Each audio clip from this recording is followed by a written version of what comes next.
بہرحال یہاں پر آپ دیکھیے کہ یہ جو احسن عمل ہے نا، اب اس کی ڈیٹیل میں ہم تھوڑا سا جائیں گے. امتحان ہے کس بات کا کہ عمل کیا ہے، پرچہ کیسا ہے. ٹھیک ہے، آپ سب نے امتحان دیے ہوں گے، اگر آپ نے نہیں دیے تو آپ کے بچوں نے دیے ہوں گے، اور بچوں کے امتحان دراصل ماؤں کے ہی امتحان ہوتے ہیں. اس لیے کوئی بھی ماں، ہاں اس نے زندگی میں خود ایک امتحان بھی نہ دیا ہو، لیکن بچوں کے امتحان دلا دلا کر وہ بہت سے امتحانوں سے گزر چکی ہے. اس لیے امتحان کے بارے میں سمجھنا کسی کے لیے بھی مشکل نہیں.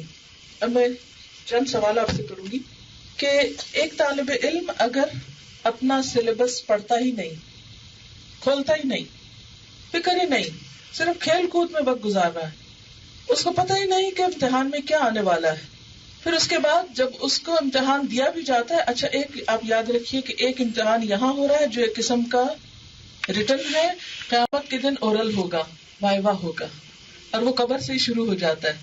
منکر نکیر آ کے وائوا لیتے ہیں، اور پھر اس کے بعد حشر کے میدان میں بھی اورل سوال ہوگے. اب ایک شخص پڑھتا ہی نہیں، اس کو پتہ ہی نہیں، مثلا قبر میں کیا سوال ہوتے ہیں؟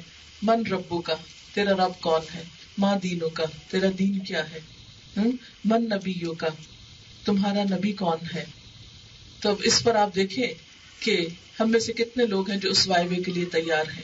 دنیا میں اگر کبھی ویزا لینے کے لیے سوال کیے جائیں تو جان نکلی بھی ہوتی ہے، پتہ نہیں کیا پوچھ لیں گے اور زبان سے کیا نکل جائے گا اور انجام پتہ نہیں کیا ہوگا. کتنا ہراس ہوتا ہے اس وقت انسان پر. لیکن کبھی نہیں سوچتے کہ اللہ تعالیٰ کے ہاں جو امتحان ہونے والا ہے اس وقت ہمارا حال کیا ہوگا. اور ہماری قبر میں آپ دیکھیں کہ تنہائی میں فرشتے آ کے پوچھے، نہ کوئی بہن ہو، نہ بھائی ہو، نہ رشتے دار ہو، نہ باہر نکلنے کی کوئی جگہ ہو، وہیں پر آ کر وہیں فیصلہ کر کے وہیں سزا سنا کے چلے جائیں کہ اب اتنے دن تم اس جیل خانے میں رہو گے کیونکہ تم نے غلط بیانی سے کام لیا. تمہارا رب تو کوئی اور تھا، تم کسی اور کو مانتے رہے. رب تمہارا دین تو کچھ اور تھا، تم کسی اور دین کے پیچھے بھاگتے رہے. تمہارا نبی تو کوئی اور تھا، تم اوروں کو رہنما بنا کے پھرتے رہے دنیا میں، وغیرہ وغیرہ. پھر اس کے بعد آپ دیکھیں کہ اگر کوئی شخص ایک یونیورسٹی میں پڑھ رہا ہو اور دوسری یونیورسٹی کا کورس فالو کرے تو وہ بھی امتحان میں پاس نہیں ہو سکتا. مثلا ایک شخص اسکول میں پڑھتا ہے اور وہ کالج کی کتابیں پڑھنا شروع کر دے، سوال اس سے گندم کے بارے میں پوچھا جائے، وہ جواب چنے کے بارے میں لکھے، تو ایسا شخص بھی امتحان میں پاس نہیں ہو سکتا. اللہ تعالیٰ نے ہم سے جو کچھ چاہا وہ کرنے کی بجائے ہم سراسر کچھ اور کام کرتے رہے دنیا میں، اور بالکل خیال ہی نہ کریں، کبھی سوچے بھی نہیں، پلٹ کے دیکھے بھی نہیں کہ ہمیں اللہ نے پیدا کیوں کیا اور وہ ہم سے کیا چاہتا ہے. اس نے ہمارے مختلف پرچے کیسے کیسے رکھے. ایک تو روزانہ ہمارا پرچہ ہوتا ہے، پھر اس کے کچھ پارٹس ہوتے ہیں، اور دو بڑے پارٹ ہیں، ایک حقوق اللہ ہے اور ایک حقوق العباد ہے. کچھ کمپلسری کوسچنز ہیں، کچھ آپشنل ہیں، کچھ فرائض ہیں، کچھ نوافل ہیں، کچھ پسندیدہ چیزیں ہیں. اب وہ طالب علم جو دن بھر بیٹھ کے پرچے کے اوپر کچھ لکھنے کے بجائے لکیریں ڈالتا رہے، ٹائم کل کرتا رہے، وقت پاس کرتا رہے، ادھر ادھر کے شغل میں گوائے، سو جائے، کھائے پیے. مثلا 3 گھنٹے کا لمیٹڈ ٹائم ہوتا ہے. اگر ایک طالب علم لکھنے کی بجائے کبھی ٹیچر سے کہے مجھے واش روم جانا ہے اور وہاں 10 منٹ لگائے، پھر آ کے کہے میرے سر میں درد ہو رہی ہے، مجھے چائے پینا ہے، چائے پینا شروع کر دے. پھر تھوڑی دیر کے بعد وہ کہے کہ مجھے ڈرائنگ بہت اچھی آتی ہے تو میں اسی سے خوش کر لوں گا اپنے ٹیچر کو. وہ کہے گا واہ کیا آرٹسٹ ہے، اس نے سائنس کا جواب دینے کی بجائے اتنا زبردست آرٹ دکھایا ہے، اس کو تو اسی پہ پاس کر دینا چاہیے. تو ہمارا بھی بعض اوقات معاملہ کیا ہے کہ ہمیں جو جو اسکل آتے ہیں ہم اسی سے اللہ تعالیٰ کو خوش کرنا چاہتے ہیں، اور اپنے ان اسکلز میں، ان مہارتوں میں، ان قابلیتوں میں، ان ڈگریوں میں، یا دنیا کی چند ان چیزوں میں جس میں ہم دوسروں سے آگے ہیں، انہیں پہ مان کر کے بیٹھے ہوئے ہیں اور سمجھتے ہیں کہ شاید ہم اس کے ذریعے اللہ تعالیٰ کو راضی کر لیں گے کہ ہمارے پاس یہ اور یہ تھا. یا یہ کہ من گھڑت ہم نے افسانے بنائے ہوئے اپنی نجات کے، وہ فلاں بچا لے گا، فلاں چھڑا لے گا، فلاں کام آ جائے گا، اس کے ذریعے پاس ہو جاؤں گا، اس کے ذریعے پاس ہو جاؤں گا. دنیا میں تو ایسا نہیں ہوتا کہ ایک طالب علم نہ کچھ پڑھے، نہ کچھ سیکھے، نہ سمجھے، اور اس کے رشتے دار چچا ماموں خالہ آ کر اس کو پاس کرا کے چلے جائیں اور اس کی نجات ہو جائے. کبھی آپ نے کسی کو دیکھا، کسی طالب علم کو، کہ جس نے کبھی اسکول کا رخ نہیں دیکھا، جس نے کبھی رات جاگ کے امتحان کے لیے پڑھا نہیں، اس نے کبھی امتحان کو ڈھنگ سے حل نہیں کیا پرچے کو، اور پھر صرف اس کے رشتے دار آ کے اس کو اگلی جماعت میں دھکم زوری اس کو داخل کرا جائے؟ ایسا نہیں ہو سکتا. تو بالکل اسی طرح اگر ہم اپنے دین سے بالکل غافل ہیں، بالکل بھولے ہوئے ہیں، اور صرف یہ اس بات پر بیٹھے ہوئے ہیں کہ ہمارے کچھ عزیز رشتے دار بڑے نیک ہیں اور ہمارے والدین بڑے اچھے لوگ تھے اور وہ بڑے اللہ والے تھے، لہذا ان کی رشتے داری ہمارے کام آ جائے گی، تو یہ سب ایسی باتیں ہیں کہ جو ہم نے خود سے سوچ رکھی ہیں، اللہ تعالیٰ نے اپنی کتاب میں کہیں نہیں فرمائی. اس کی پوری کتاب پڑھ کے دیکھ لیں، اس نے کہیں ایسی یقین دہانی نہیں کرائی، کہیں یہ نہیں کہا کہ لوگوں کچھ نہ کرو، تمہارے رشتے دار تمہارے کام آ جائیں گے، یا تمہارے بڑے تم کو آ کے بچا لیں گے، یا تمہیں فلاں اور فلاں فائدہ پہنچا جائے گا. تو بہرحال یہ امتحان ہمارے سامنے ہے، اللہ تعالیٰ نے ہمیں امتحان میں ڈالا ہے، اور قرآن پاک میں آتا ہے کل نفس ذائقۃ الموت، ہر شخص کو موت کا ذائقہ چکھنا ہے، اور امتحان بھی ضرور ہونا ہے. اب دیکھیں کہ یہ جو بات ہے نا ایکم احسن عملا، اب اس پہ ذرا توجہ کرنے کی ضرورت ہے. اب میں ذرا عمل کی ڈیفینیشن بتاؤں گی. ایکم احسن عملا، عمل کس کو کہتے ہیں؟ کیونکہ ہم سے اللہ تعالیٰ عمل مانگ رہے ہیں. یہ لفظ ہم بہت بولتے ہیں. آپ میں سے کوئی عمل کی ڈیفینیشن بتائے گا؟ عمل کس کو کہتے ہیں؟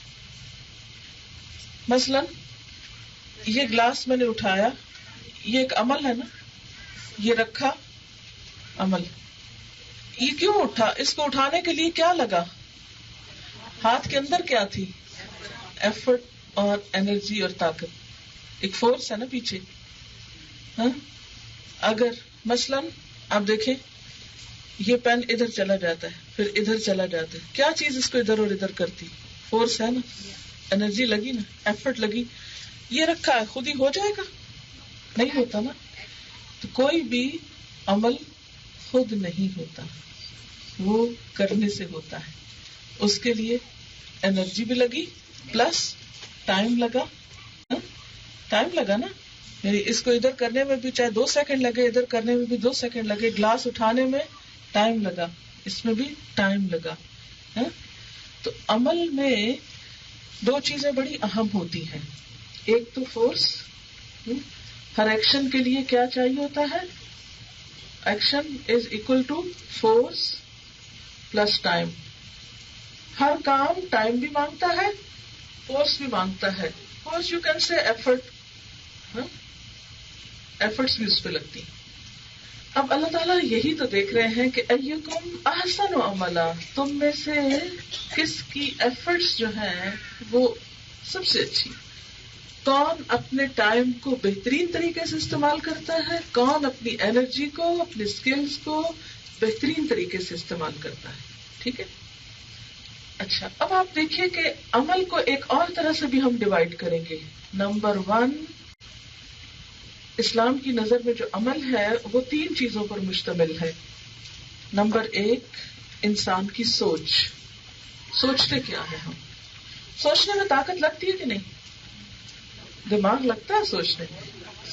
سب سے زیادہ تو سوچنے والوں ہی کی قدر ہے، تھنکرز اینڈ فلاسفرز اور سائنٹسٹ. تو سوچ تو بہت ویلیوبل چیز ہے. اسلام یہ کہتا ہے کہ عمل جو ہے دراصل اس کا آغاز ہوتا ہے سوچ سے. اس کو اسلام کے لفظوں میں ہم نیت کہتے ہیں.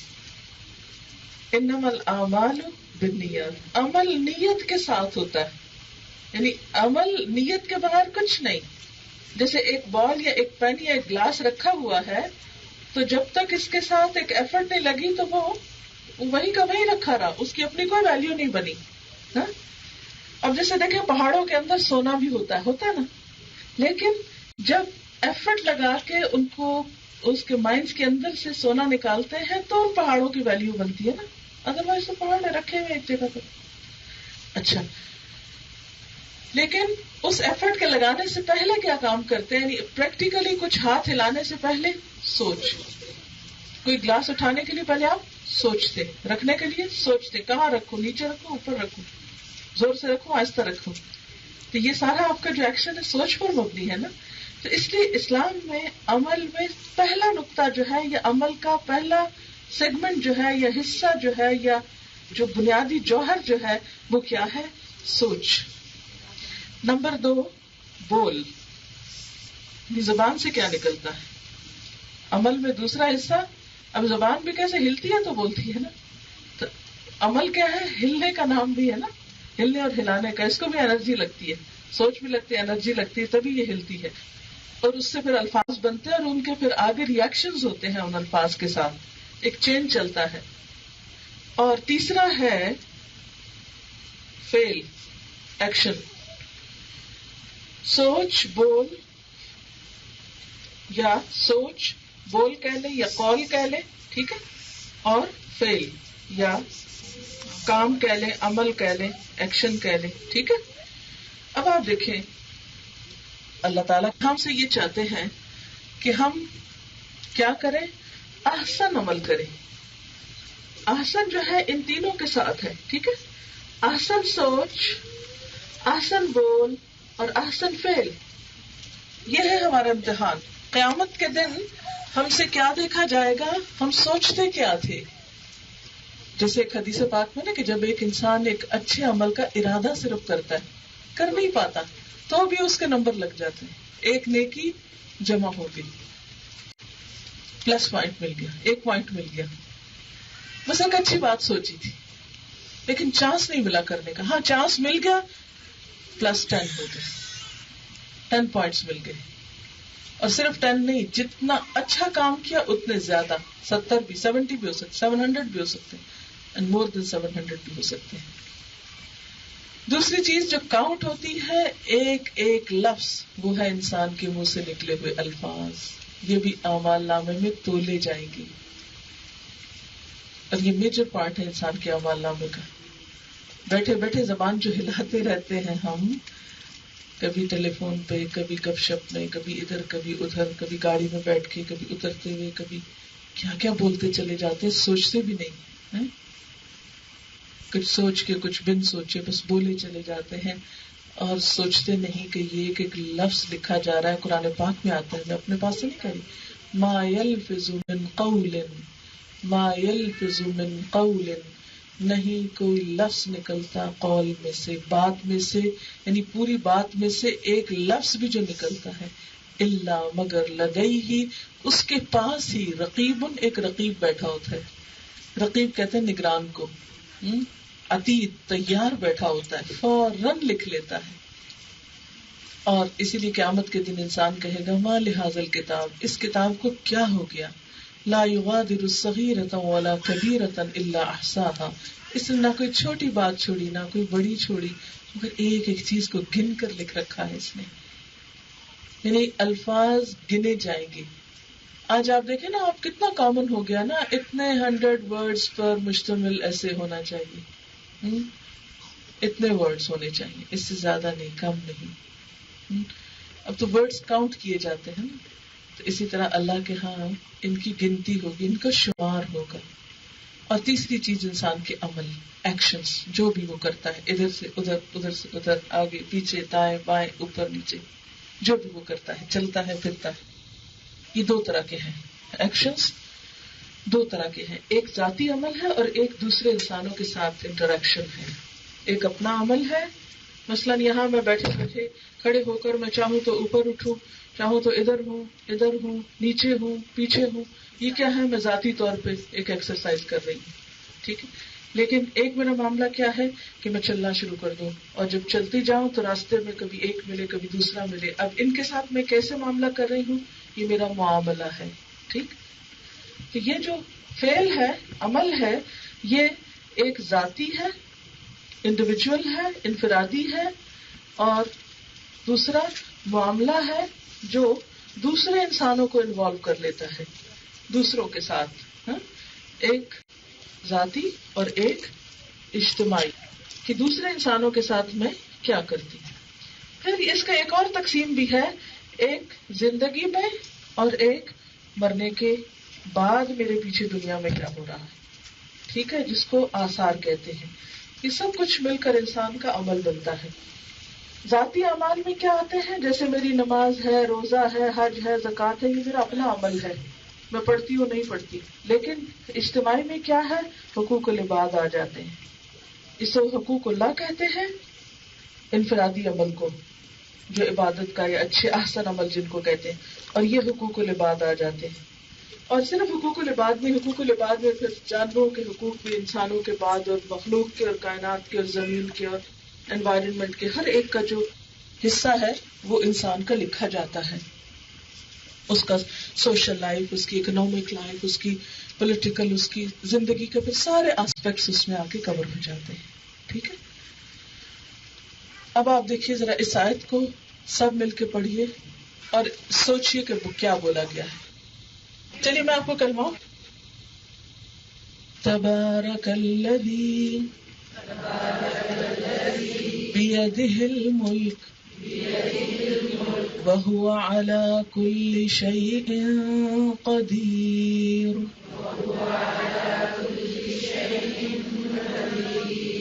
الذي خلق الموت والحياة ليبلوكم أيكم أحسن عملا وهو العزيز الغفور.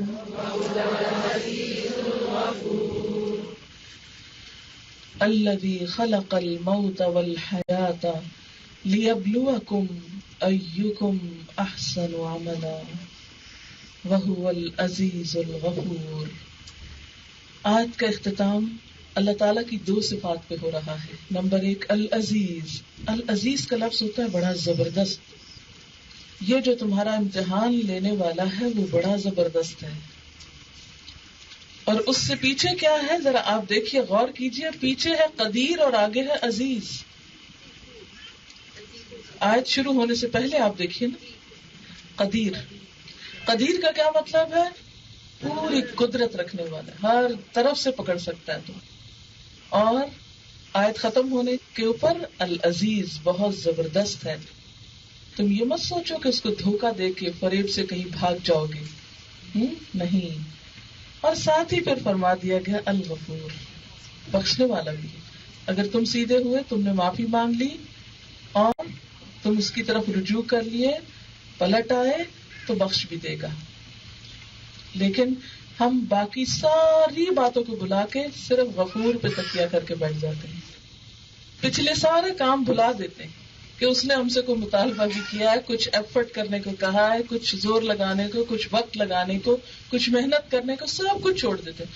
قدیر بھی بھول جاتے ہیں، العزیز بھی بھول جاتے ہیں. ہم کہتے ہیں وہ بڑا غفور ہے، بس آرام کرو، کچھ کرنے کی ضرورت نہیں.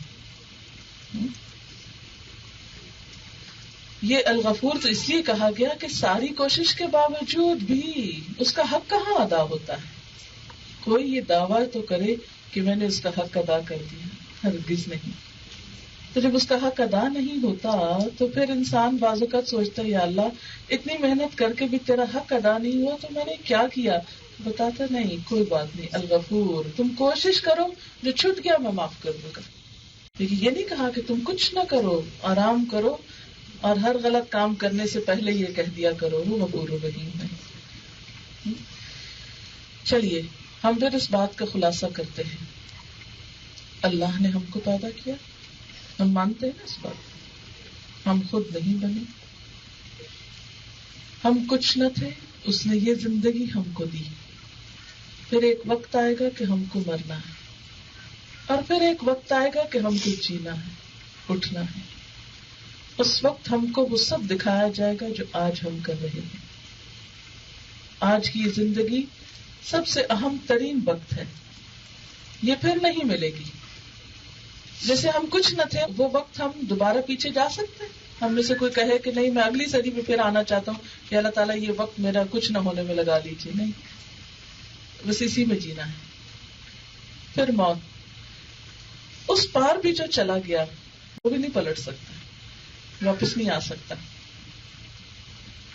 اور اب آگے کیا ہے؟ امتحان. وَإِلَيْهِ النُّشُورُ، اس کی طرف پھر جی اٹھنا ہے. ہم میں سے کیا ہر ایک کو دوبارہ جی اٹھنے کا یقین ہے؟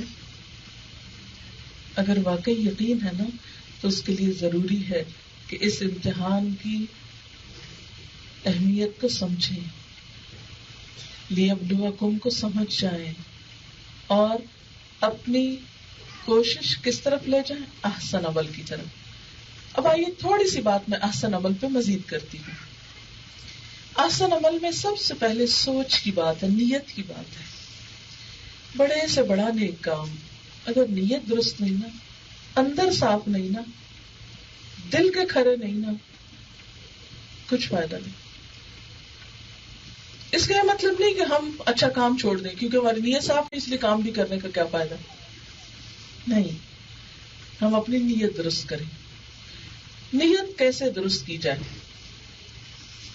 نیت کا جائزہ کیسے لیا جائے کہ ہماری کسی بھی کام کے کرنے کے پیچھے نیت ہے کیا، اس کو کیسے ٹیسٹ کیا جائے. مثلا سونے کو پرکھنے کا ایک طریقہ ہے نا، ورنہ ہم جیسے تو پیتل کو بھی سونا سمجھ بیٹھے. اب بازو کا دھوکہ کھا جاتے ہیں.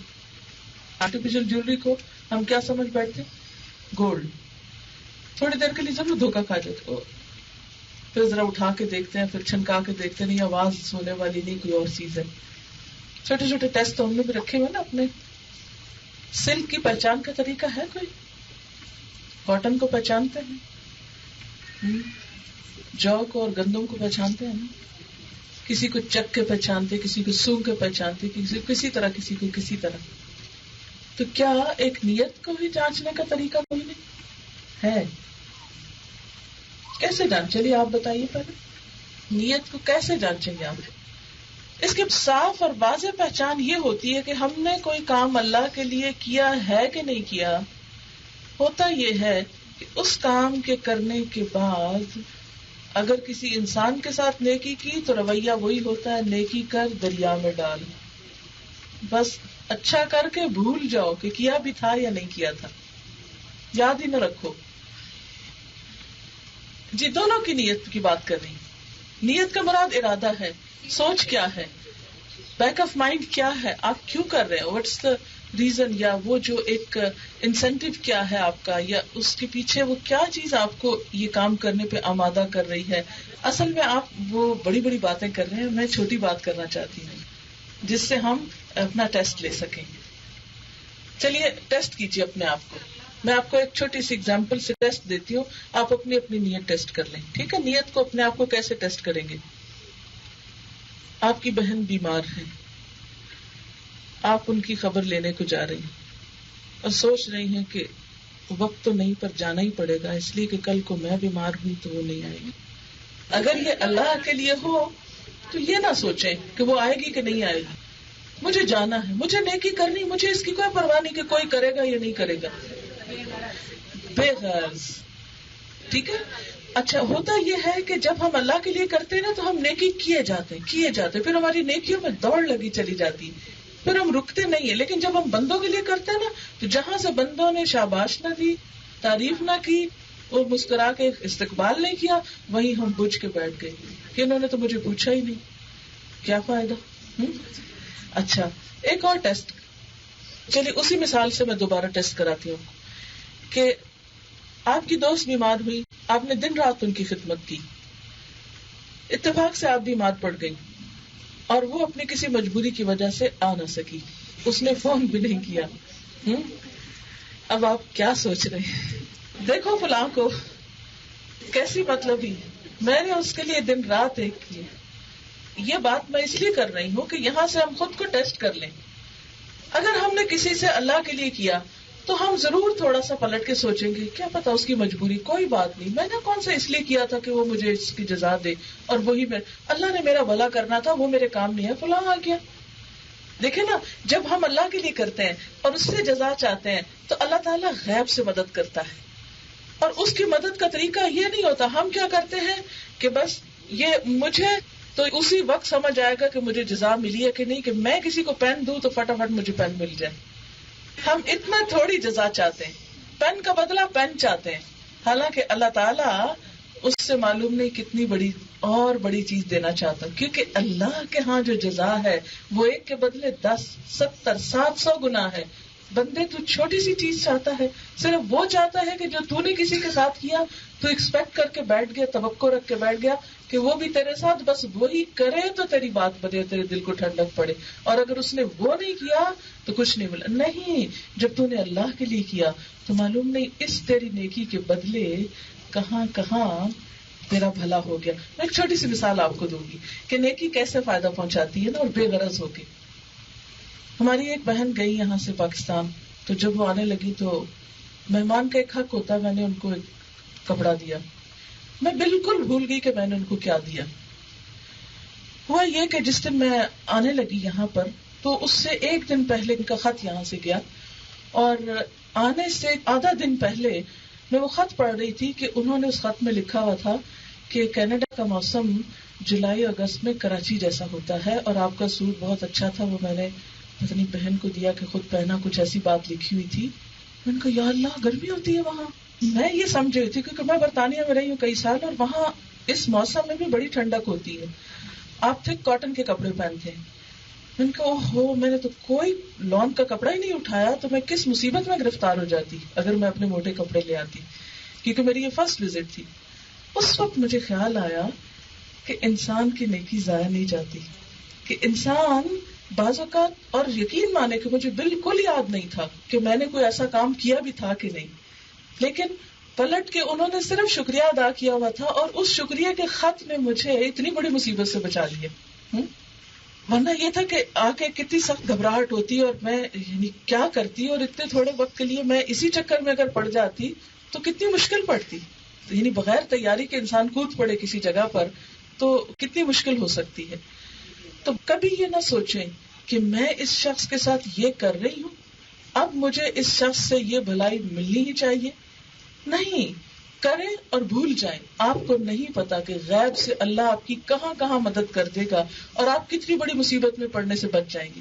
کیونکہ کہتے ہیں نا کہ جب انسان دعا مانگتا ہے نا کوئی، یا اللہ مجھے یہ مل جائے، دن رات دعائیں مانگتے، اور جب نہیں ملتی وہ چیز ہم کہتے ہیں ملا ہی کچھ نہیں. حالانکہ اللہ تعالیٰ کہتا ہے بندے میں تجھے اس سے زیادہ اچھا دینے والا ہوں، تو یہ مانگتا ہے میں تجھے اس سے بھی بہتر دینے والا ہوں. ہم کہتے ہیں، ہم ناراض ہو کے بیٹھ جاتے ہیں، اللہ تعالیٰ نے کچھ نہیں دیا، میں نے تو آئندہ دعا ہی نہیں کرنی. نہیں، ایسا نہیں کرے، کیونکہ اللہ تعالیٰ کا وعدہ ہے یا تو میں وہی دے دوں گا، یا میں اس سے بھی بہتر دوں گا، کوئی مصیبت آنے والی ٹال دوں گا، یا پھر قیامت کے دن کے لیے ذخیرہ کر لوں گا. اور جب تم وہاں جاؤ گے تو سوچو گے کاش ایک دعا بھی دنیا میں قبول نہ ہوتی، سب یہی مل جاتا، کیونکہ وہاں کا ملا ہوا تو ضائع نہیں ہوگا. دنیا میں تو کروڑوں بھی مل جائے نا آپ کو، کیا ہوں گے، سب چھوڑ کے جانے ہیں نا، یہ مٹی میں مل جانے، کچھ بھی ساتھ نہیں جانا. دیں بھی ساتھ تو کہاں جائے گی، کیا کرے گی ان کا. تو بات یہ ہے کہ ہمارے زندگی کے رویوں کی اصلاح کیوں نہیں ہوتی. نند بھابھی کا جھگڑا ساری زندگی کیوں چلتا ہے، یہ بھی جل رہا ہے وہ بھی جل رہا ہے، یہ بھی کڑ رہا ہے وہ بھی کڑ رہا ہے، اس سے مقابلہ ہو رہا ہے، اس سے حسد ہو رہا ہے، اس کے ساتھ کچائی ہو رہی ہے، اس نے ایسا کیوں کر دیا، سارا سارا دن بیٹھ کے رو رہے ہیں، کڑ رہے ہیں. کیوں؟ اس لیے کہ جو اللہ تعالیٰ بتاتے ہیں وہ تو جانتے ہی نہیں ہے، اور خود کو دنیا میں بھی جلائے جا رہے ہیں. تو اگر دنیا میں ہی جلانا شروع کر دیا ہے تو کل کو کیا ہوگا، کبھی سوچا ہم نے؟ دین کا سب سے بڑا فائدہ یہ ہے کہ انسان کو وہ خوشی دیتا ہے کہ دو عالم سے کرتی ہے بیگانہ دل کو، عجب چیز ہے لذت آشنائی، ہر ایک سے بے غرض کر دیتی ہے. پھر آپ کسی سے ملتے ہیں تو کوئی مطلب اور مقصد رکھ کے نہیں ملتے، کیونکہ آپ کو لوگوں سے کچھ نہیں چاہیے، آپ کو اپنے رب سے چاہیے جو سب سے زیادہ دے سکتا ہے. آپ کسی کے مال پہ نظر نہیں رکھتے، آپ کسی کے جہاں جلال پہ نظر نہیں رکھتے، آپ کسی کی کسی بھی چیز پہ نظر نہیں رکھتے. آپ کسی کے ساتھ بھلائی اس لیے نہیں کرتے کہ وہ آپ کے ساتھ زیادہ بھلائی کر سکتا ہے، آپ بس بھلائی کیے جاتے ہیں کیونکہ آپ کے رب نے آپ کو بھلائی کرنے کو کہا ہے، اور آپ بے غرض ہو کے کرتے چلے جاتے. اللہ تعالیٰ کو یہی بے غرض نیکی چاہیے، یہی سوچ چاہیے. قیامت کے دن جب انسان کے اعمال نامے اللہ تعالیٰ کے سامنے لائے جائیں گے تو اللہ تعالیٰ فرشتوں کو حکم دیں گے یہ بھی نکال دو، یہ بھی نکال دو، یہ بھی نکال دو، اس لیے کہ یہ میرے لیے نہیں کیا تھا، اس میں صرف وہ رہنے دو جو میرے لیے کیے تھے. بس میں اس کو ہمیشہ امیجن، جب یہ حدیث پڑھتی ہوں تو میرے ذہن میں ایک امیجنیشن ہوتی ہے کہ جیسے ایک باسکٹ میں رکھ کے فرشتے کھڑے ہیں اللہ تعالیٰ کے سامنے میرے عمل لے کے، یا اللہ یہ اس کے عمل ہیں، اور اللہ تعالیٰ نے اگر کہہ دیا یہ میرے لیے نہیں تھا اس کو نکال دو باہر، تو ہم تو بڑے تھکے تھے اس کے پیچھے، بڑی لمبی لمبی نمازیں پڑھی تھی، لیکن اللہ کے لیے نہیں پڑھی تھی، وہ دوسروں کو دکھاوے کے لیے، کیونکہ لوگ جب سامنے تو میری نمازیں بڑی اچھی ہو جاتی ہیں، اور لوگ نہ ہو تو بس دڑا دڑ سجدے کر کے ختم کر دیتے. تو اس سے پتہ چل گیا نا، ٹیسٹ ہو گیا نا اپنا، کیونکہ اگر اللہ کے لیے ہوتے تو تنہائی میں بھی ہم ویسے ہی کرتے جیسے ہم لوگوں کے سامنے کریں. اور لوگوں کے سامنے بھی ویسے ہی کرتے ہیں جیسے ہم اکیلے میں کرتے ہیں. ہمیں یاد بھی نہ ہو کہ کون کھڑا اور کون دیکھ رہا اور کون نہیں دیکھ رہا, اور کسی نے دیکھا بھی ہے کہ نہیں دیکھا. کیونکہ اس صورت میں آتا ہے نا, کیا وہ نہ جانے گا جس نے پیدا کیا, وہ تو باریک بین ہے, باخبر ہے, اس کو تو سب پتہ چل جاتا ہے. پھر انسان بے فکر ہو جاتا ہے. اس بے فکری کی وجہ سے انسان کی زندگی غموں سے آزاد ہو جاتی. اگر ہم غور کریں کہ غم ہے کیا ہمارے, کبھی ہم سوچیں نا ہم بڑے دکھی ہو گئے, کیا دکھ ہے, کبھی نمبر لسٹ بنائے ایک دفعہ ہم اپنے دکھوں کی, تو اسی قسم کے دکھ ہم نے اپنے آپ کو لگائے ہوئے ہوتے ہیں کہ جب ہم انسانوں پہ بھروسہ کر کے, انسانوں پہ توقع رکھ کے کام کر رہے ہوتے ہیں. تو سب سے بڑا فائدہ یہ ہوتا ہے کہ انسان کے دل کو ایسی خوشی نصیب ہوتی ہے, عبادت کی ایسی لذت نصیب ہوتی ہے کہ انسان کی زندگی سے مایوسی اور بے چینی اور خوف اور ڈپریشن اور اس طرح کی چیزیں بالکل نکلنے لگ جاتی ہیں. دوسری بات یہ ہے کہ وہ عمل اللہ تعالیٰ کے ہاں قبولیت پاتا ہے, خواہ وہ چھوٹا سا کھجور کا ٹکڑا ہی کیوں نہ ہو, وہ بھی اللہ تعالیٰ کے وہ ایسے خالص نیت سے کیے ہوئے عمل کو اللہ تعالیٰ, حدیث میں آتا نا, اس صدقے کو دائیں ہاتھ میں لیتے ہیں اور اس کو بڑھاتے جاتے یہاں تک کہ ایک لقمہ جبل احد کی طرح ایک لقمہ بن جاتا ہے. یعنی اس کو گرو کرتے چلے جاتے. چھوٹی سی نیکی بھی انسان کی نجات کے لیے کافی ہو جاتی ہے جو خالص اللہ کے لیے کی ہو. اور بسا اوقات بڑے بڑے نیکیوں کے پہاڑ بھی انسان کے لیے کچھ فائدے کے نہیں ہوتے, کیونکہ انسان نے شہرت پانے کے لیے, دنیا کمانے کے لیے اور دنیا کی تعریف حاصل کرنے کے لیے کیے ہوتے. آج کتنے افسوس کی بات ہے کہ ہم مسلمانوں کے اعمال دکھاوے, ریاکاری اور صرف نام بری کی خاطر رہ گئے. ہماری شادیاں, ہمارے بیاہ, ہماری غمی, ہماری خوشی, یہ سب کچھ کس کے لیے ہو گیا؟ لوگ کیا کہیں گے, لوگ کیا کرتے ہیں, لوگوں کی نظر میں ہمارا مقام کیا بنے گا. لیکن لوگ کیا ہیں؟ ہماری ایک طرح کے کمزور انسان جو اپنی زندگی موت کے مالک نہیں. سوچنا یہ ہے کہ اللہ رب العزت کی نظر میں ہمارا مقام کیا ہے. لیکن یاد رکھیے کہ انسان کا سخت ترین امتحان نیت کا ہے, کیونکہ وہ مچھلی کی طرح پھسل جاتی ہے ہاتھ سے. ادھر آپ اچھی نیت کر کے بیٹھے, ادھر آپ جب کرنے لگے تو بھول گئے کہ کیا نیت لے کے آئے تھے. لمحے میں اس پہ چیک کرنا پڑتا ہے, بار بار دیکھنا پڑتا ہے, کیونکہ اچھی نیت ہوتے ہوئے بھی آہستہ وہ کہیں اور ہی دوسری طرف چل پڑتی ہے. تو اس کو بہت کیئرفلی واچ کرنا پڑتا ہے. تو سب سے بڑا امتحان انسان کی سوچ کا ہے. اس کے بعد یہ بھی بڑا امتحان ہے مگر سوچ سے ذرا کم, اور وہ ہے انسان کے بول کا. اب مثلاً اگر ہم بد نیت ہے نا, تو ہماری بد نیتی کسی کو نظر نہیں آ رہی ہوتی, وہ اندر ہی اندر ہے, چھپی ہوئی ہے. لیکن جب ہم بری بات بولتے ہیں تو فوراً ریئیکشن سے پتہ چل جاتا ہے نا دوسرے کے. ہم نے کوئی لفظ غلط بولا تو فوراً دوسرے کے ماتھے پہ بل پڑ گئے, تو ہمیں پتہ چل گیا کہ ہمارے اس بول کا نتیجہ کچھ اچھا نہیں نکلا. دوسری طرف سے ہم کو فوراً رسپانس آ گیا, جواب مل گیا, تو ہم پھر بھی کچھ نہ کچھ انسان بن جاتے ہیں, کہیں مار کھا کے تھوڑی سی سنبھل جاتے ہیں. اس لیے زبان کی جو بول ہے, ایکم احسن عملا میں جو دوسری چیز ہے انسان کا قول, انسان کا بول, یہ بھی دراصل انسان کا ایک امتحان ہے. اور نبی صلی اللہ علیہ وسلم نے جب عورتوں کو صدقہ کرنے کا حکم دیا تھا تو کیا فرمایا تھا کہ تم زبان کا بڑا غلط استعمال کرتی ہو. کیونکہ عورت ذرا جذباتی ہوتی ہے نا, ذرا سے خوشی میں بڑی بڑی باتیں کہہ دی, جذباتی باتیں, اور ذرا سے غم میں, ذرا سے ناراضگی میں بڑی بڑی سخت باتیں کہہ دی, تو وہ فوراً بنا لیا, فوراً بگاڑ دیا. تو یہ چیز جو ہے, یہ جو ایموشنل اسٹیبلٹی کا نہ ہونا ہے, یہ بسا اوقات انسان کو بہت نقصان دیتا ہے. تو ان گناہوں کا کفارہ کرنے کے لیے انسان کو صدقہ خیرات اور اس طرح کی چیزیں کرتے رہنا چاہیے تاکہ دنیا میں ہی دھلائی ہوتی چلی جائے, کیونکہ یہ داغ پڑ جاتے ہیں نا ان چیزوں سے. لیکن ہم تیل کا داغ اور سیاہی کا داغ اور باقی بہت سے داغوں کے بارے میں اتنے کانشیس ہوتے ہیں کہ طرح طرح کے ڈٹرجنٹ 10 قسم کے گھر میں لا کے رکھے ہوئے. اس طرح کا اسپاٹ لگ جائے تو یہ اٹھا کے لگانا ہے, یہ ہو جائے تو یہ لگانا ہے, یہ ہو جائے تو یہ لگانا ہے, اس کپڑے کو اس ڈٹرجنٹ میں دھونا ہے, اس کو اس میں دھونا ہے, اس کو اس طرح ٹھنڈی استری کرنی, اس کو گرم کرنی. کتنے کیئرفل ہوتے ہیں اپنے ظاہری لباس کے بارے میں, اپنے ظاہری شان و شوکت کے بارے میں. لیکن ہماری زبان کے غلط استعمال سے ہمارے ہی اخلاق کا جو ایک برا لبادہ ہم اپنے اوپر اوڑے ہوئے ہوتے ہیں, ہماری شخصیت داغدار ہوتی ہے. ان داغوں کو دھونے کے لیے بھی کچھ نہ کچھ انتظام کرتے رہنا چاہیے. تو زبان کے بارے میں بہت سی احادیث ہیں کیونکہ ہمارے پاس اتنا وقت تو نہیں ہے کہ میں اب زبان سے متعلق جو بھی قرآن و سنت کے احکامات ہیں ان کی سب کی ڈیٹیل میں جاؤں. اس کے لیے تو پھر آپ کو اپنی زندگی کا کچھ نہ کچھ وقت دین سیکھنے کے لیے، اپنا سلیبس پڑھتے رہنے کے لیے، حتیٰ کہ زندگی کا آخری دن آ جائے، جس کو کہتے ہیں مرنے تک علم حاصل کرتے رہو. مسلمان کی شان تو یہ ہوتی ہے. یعنی دنیا کا علم کے لیے ایک سرٹن لمٹ ہوتی ہے، اتنے سال کی ڈگری ہے، اتنے سال کا کورس ہے، لیکن دین کا علم نہ کسی ڈگری نہ کسی کورس کا محتاج ہے. وہ اس کے لیے کرائیٹیریا کیا ہے؟ پیدائش سے لے کر موت تک. اس کے لیے کوئی خاص وقت مقرر نہیں، کوئی خاص لمٹ مقرر نہیں. اس کے لیے آپ اپنے اوقات کے اعتبار سے جتنا جتنا ہو سکے آپ سیکھتے چلے جائیں. اور تیسری چیز جو ہے وہ انسان کے عمل ذاتی بھی ہے. اپنی نمازوں کی اصلاح، ہمارے فرائض کیسے ہیں، ہماری نمازیں، کیا ہمیں نماز کا صحیح طریقہ آتا ہے، کیا نماز کا ایون پروننسیشن صحیح ہے کہ نہیں. یعنی ہم بعض اوقات التحیات للہ پڑھتے ہیں، وہی صحیح نہیں پڑھتے. بسا اوقات جو دعائے قنوت ہے وہی نہیں آتی، بسا اوقات آیت الکرسی نہیں آتی. پچھلے دنوں مجھے کہیں جانے کا اتفاق ہوا تو ایک عورت تھی، 5 سال سے مسلمان ہوئی تھی، نیوزی لینڈ کی خاتون تھی. 5 سال سے مسلمان ہوئی تو میرے پاس آئی کہ میرے بچے کا بہت مسئلہ ہے.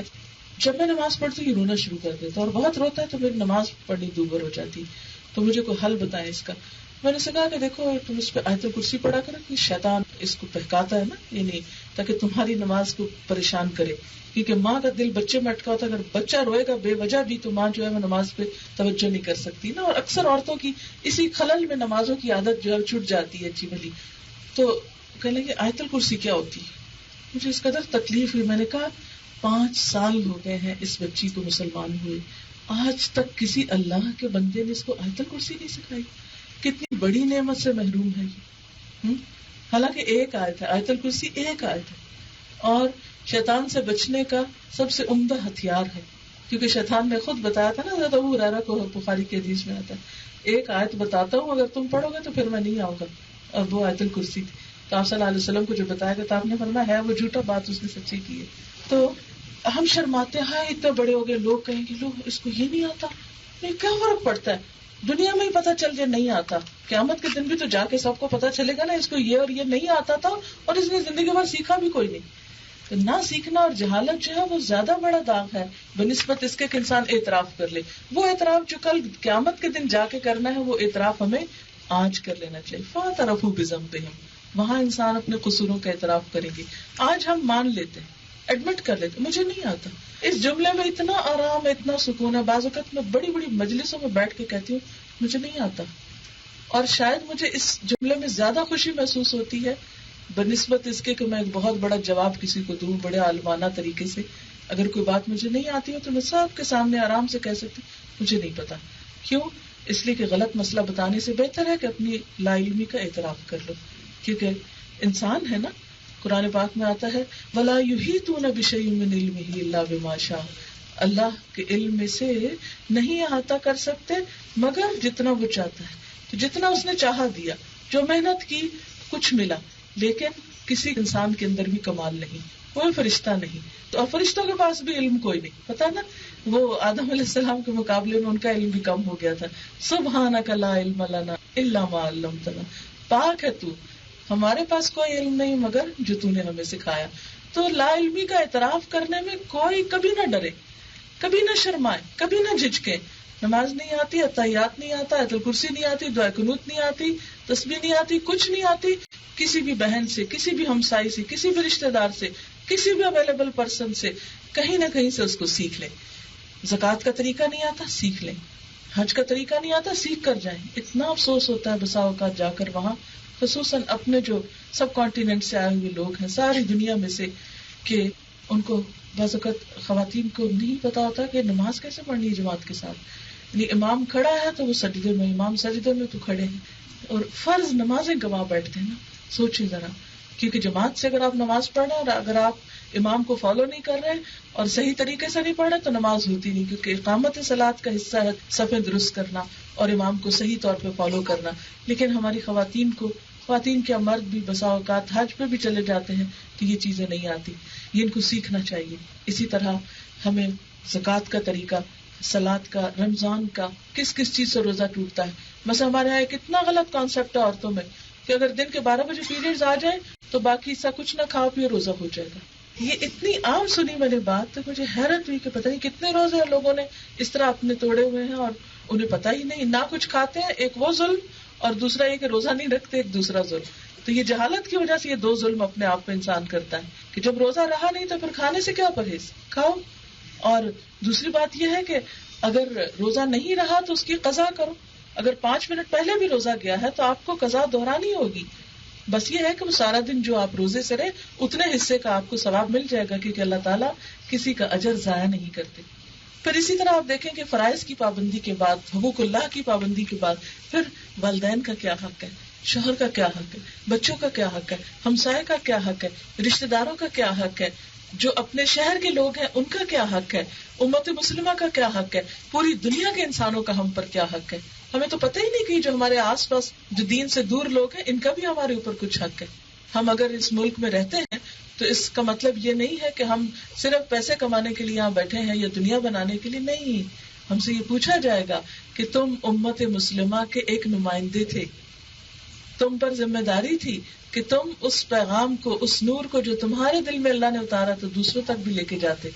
اس کے لیے ہماری کیا کوشش ہے. اس کا یہ مطلب نہیں کہ ہر شخص مقرر ہو, وہ مبلغ ہو, تقریریں بڑی بڑی کرے تو وہ نہیں. اگر ہم میں سے ہر ایک اسلام کا چلتا پھرتا نمونہ ہے اور ہماری نیت میں یہ بات شامل ہے کہ میں نان مسلمز کے ساتھ اچھا سلوک کروں گا اور سچ بولوں گا تاکہ میرے جھوٹ بولنے پر کہیں وہ اسلام سے بدظن نہ ہو جائے, میں ان کے ساتھ شفقت کا معاملہ کروں گا, میں ان کے ساتھ اچھی طرح بہیو کروں گا تاکہ اسلام کی خوبصورت تصویر پیش کروں, تو آپ دیکھیں کہ اگر ہم سارے مسلمان صرف ایک کام ہی کریں, ایک لفظ منہ سے نہ بولے, صرف اچھا اخلاق پیش کرنا شروع کر دیں, کتنے ہی لوگ دیکھ کر ہمارے اخلاق کو مسلمان ہو جائیں. آپ کو معلوم ہے انڈونیشیا اور ملیشیا وغیرہ میں کوئی جنگ نہیں ہوئی, وہاں جو بھی اسلام پھیلا لوگوں کے اخلاق سے پھیلا. وہاں پر تاجر ہی لوگ گئے تھے, انہوں نے تجارت میں ایسے اچھے اصول اپنائے کہ لوکل آبادیوں سے اتنی متاثر ہوئی کہ گروہ تر گروہ لوگ جو تھے وہ مسلمان ہو گئے. ہندوستان میں اسلام کس طرح پھیلا؟ جنگوں سے تھوڑی پھیلا ہے, لوگوں سے پھیلا ہے, اور جب تک اچھے نمونے رہے مسلمان ہوتے رہے, اور جب وہ ختم ہو گئے تب آپ دیکھیں کہ ہم جیسوں کا حال کیا ہے کہ ان لوگوں کو مسلمان کرنے کی بجائے ہر وقت ایک بس دشمنی کا شکار ہے. تو اسلام کبھی اس طریقے سے ضد سے, اناد سے, مخالفت سے, ان چیزوں سے نہیں پھیلا. اسلام خیر خواہی سے پھیلا ہے. دین کا مطلب کیا ہے؟ چھوٹی سی 2 لفظوں والی حدیث ہے, 2 لفظوں والی, الدین النصیحہ. دین تو سراسر خیر خواہی کا نام ہے, دین تو ہے ہی بھلائی کا نام. ہر ایک سے خیر کیے جاؤ, ہر ایک کے لیے اچھا سوچو. تو جب یہ انسان کے اندر خیر خواہی کی بات آئے گی تو انشاءاللہ تعالی انسان کی دنیا بھی جنت ہو جائے گی اور آخرت بھی جنت ہو جائے گی. اس لیے ہمیں اس چھوٹی سی دنیا کے چند روزہ امتحان میں کیا فرمائے گا؟ لِيَبْلُوَكُمْ أَيُّكُمْ أَحْسَنُ عَمَلًا. اسی کے ساتھ میں اپنی اس گفتگو کا اختتام کرتی ہوں. ان کا سوال یہ ہے کہ اگر میں کوئی کام اللہ کی خاطر کر رہی لیکن اس میں تھوڑی سی نیت شامل ہو جاتی ہے کہ والدین کو بھی خوش کرنا ہے, تو اس سے کیا اللہ تعالیٰ خوش ہو جائیں گے؟ اس کے بارے میں آتا ہے, جیسے ایک حدیث میں آتا ہے کہ لَكَ مِن صَلَاتِكَ مَا أَقَلْتَ مِنْهَا, تمہاری نماز کا حصہ تمہارے حصے میں وہی آ گیا جو تم نے سمجھا یا جس کو تم نے باندھا. اسی طرح ایک عمل جس میں نیت اللہ کی اور بندوں کی شامل ہو جاتی ہے تو اس کا کتنا حصہ کس کے لیے ہے, یعنی اس میں کون سی چیز غالب ہے. جو چیز غالب آئے گی وہی شمار ہوگی. انسان ہے نا, خیال تو آ ہی جاتا ہے, خیال آنا اور بات ہے اور ارادہ ہونا اور چیز ہے. دیکھیں نا, آپ ارادہ کرتے ہیں مثلا لاہور جانے کا اور رات سے بیٹھے بیٹھے آپ کو خیال آتا ہے کراچی چلے جاتے, تو یہ جو خیال آنا ہے نا یہ تو آ ہی جاتا ہے. جب آپ نے نیت کی میں نے یہ کام اللہ کے لیے, میں نے اللہ کے لیے دیا, لیکن بیٹھے بیٹھے خیال آ جاتا ہے وہ فلانے کو پتہ نہیں چلا میں نے یہ کر بھی دیا ہے, تو یہ خیال آنے اس پہ نہیں پکڑ, یہ خیال تو آتے جاتے رہتے ہیں, لیکن ارادہ اور عزم یقین ہونا جو ہے وہ اچھا. اسی طرح ایک اور مسئلہ ہو جاتا ہے, جب انسان کو اچھا کام کرتا ہے تو بسا اوقات کیا ہوتا ہے لوگ تعریف شروع کر دیتے, اب انسان کہتا ہے میں کرتا ہی نہیں. کام کو چھوڑنا نہیں چاہیے, اپنی نیت کا علاج کرنا چاہیے. اگر لوگ تعریف کر رہے ہیں تو آپ پکڑے نہیں جائیں گے اس میں. ایک شخص کے ساتھ ایسا ہوا، وہ حضور صلی اللہ علیہ وسلم کے پاس ہے، کہنے لگے یا رسول اللہ صلی اللہ علیہ وسلم، میں جب کوئی نیک کام کرتا ہوں میرا دل ہوتا ہے اللہ تعالیٰ خوش ہو، اور لوگ خوش ہونا شروع ہو جاتے ہیں، میری تعریف کرنا شروع کر دیتے ہیں، تو میں کیا کروں؟ تو آپ نے فرمایا کہ جلد ملنے والی خوشخبری ہے، یعنی یہ اسے ایک خوشخبری سمجھو. وہ جیسے کہتے ہیں نا کہ زبان خلق کو نکارہ خدا سمجھو، تو وہ جو ہے یہ اللہ تعالیٰ کی طرف سے بندوں کی زبان پر ایک اعلان ہو جاتا ہے. تو اس میں انسان پھر بھی جب کوئی تعریف کرے فوراً سوچے میری تو فلاں فلاں گناہ ہے، اس کو پتہ ہی نہیں ہے اس لیے یہ کرتا رہے کوئی بات نہیں ہے، تو اس میں بھولنا نہیں چاہیے اور نہ ہی اپنے آپ کو نیک سمجھنا چاہیے. فلا تزکوا انفسکم، اپنے آپ کو پاک نہ سمجھو. کوئی تعریف شروع کرے فوراً سوچے میری یہ بھی غلطی ہے، میری یہ بھی غلطی ہے. میں نے اپنی غلطیاں گن کے رکھی ہوئی ہوتی ہیں، ادھر کو تعریف شروع کرتا تو اپنی انگلیوں پہ گننا شروع کر دیتی ہوں کہ میری خامیاں کیا کیا ہیں. اور پھر اس کے لیے دعا بھی سکھائے گی کہ یا رب العالمین تو مجھے لوگوں کے گمان کے مطابق کر دے، اور جو یہ کہہ رہے ہیں اسے مجھے نہ پکڑنا، کیونکہ بعض اوقات لوگ ایسی تعریف بھی شروع کر دیتے جو آپ ہوتے نہیں، پھر آپ کہتے یا اللہ میں تو ایسا ہوں ہی نہیں اور یہ کیا سمجھے ہوئے ہیں، پھر ڈر لگتا ہے نا. پھر دعا اس کے لیے سکھائے گی کہ یا اللہ مجھے نہ پکڑنا جو یہ کہہ رہے ہیں، اور مجھے اس سے بہتر کر دے جو یہ سمجھتے ہیں. تو اب وقت ہو گیا ہے کیونکہ آپ کو سنبھلنا ہے، اٹھنا ہے. سبحانک اللہم وبحمدک نشہد ان لا الہ الا انت نستغفرک ونتوب الیک. آج کی دعا تو یہی ہے کہ یا رب العالمین تمہاری نیتوں کو خالص کر دے، ہمارے دلوں کو صاف کر دے، ہمارے دلوں سے حسد، بدگمانی اور دوسروں کے بارے میں برے خیال دور کر دے، ہمارے دلوں کو سچی محبت اپنی عطا کر دے، ہمارے سینوں کو اپنے ایمان کے نور سے بھر دے. اللہ ہمیں اپنا قرب نصیب فرما، ہمیں اپنے محبوب صالح بندوں میں شامل کر لے، ہماری اس کوشش کو قبول فرما. ربنا تقبل منا انک انت السمیع العلیم وتب علینا انک انت التواب الرحیم. وصلی اللہ تعالی علی خیر خلقہ محمد وعلی آلہ واصحابہ واہل بیتہ اجمعین برحمتک یا ارحم الراحمین. الہی آمین. السلام علیکم ورحمۃ اللہ.